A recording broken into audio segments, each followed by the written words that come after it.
सावित्रीबाई फुले पुणे विद्यापीठातील संगमनेर शहरातील जे महाविद्यालय संगमनेर कॉलेज एक ॲटोनॉमस म्हणून अतिशय नावलौकिक या महाविद्यालयाने निर्माण केलेलं आहे.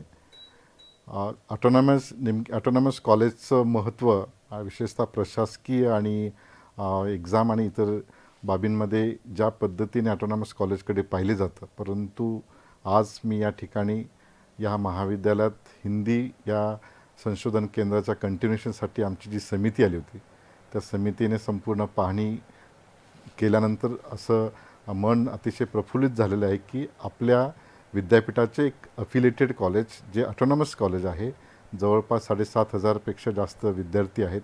या ठिकाणी स्पोर्ट्सचं इन्फ्रास्ट्रक्चर असेल, इनोव्हेशनचं इन्फ्रास्ट्रक्चर असेल, टीचिंग असेल, लर्निंग असेल, इतर रिसोर्सेस जे आहेत, म्हणजे अर्न अँड लर्नच्या स्कीमपासून तर स्पोर्ट्सपासून तर रिसर्चपर्यंत अशा सर्व जवळपास 50 एकर या क्षेत्रामध्ये या महाविद्यालयाचा विस्तार झालेला आहे.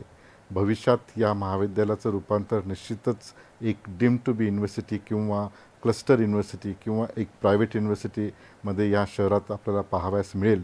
आणि अशाच पद्धतीचं एक सेंटर ऑफ लर्निंग ज्याला म्हणतो, म्हणजे विद्यार्थी आणि शिक्षक आणि प्रशासन आणि व्यवस्थापन यांच्यामधला जो दुवा आहे, तो दुवा म्हणजे एक शिक्षणाचा वसा पुढे चालवण्यासाठीची जी बॅकग्राऊंड लागते, त्या बॅकग्राऊंडसाठी या महाविद्यालयाने अतिशय पोषक वातावरण निर्माण केलेले.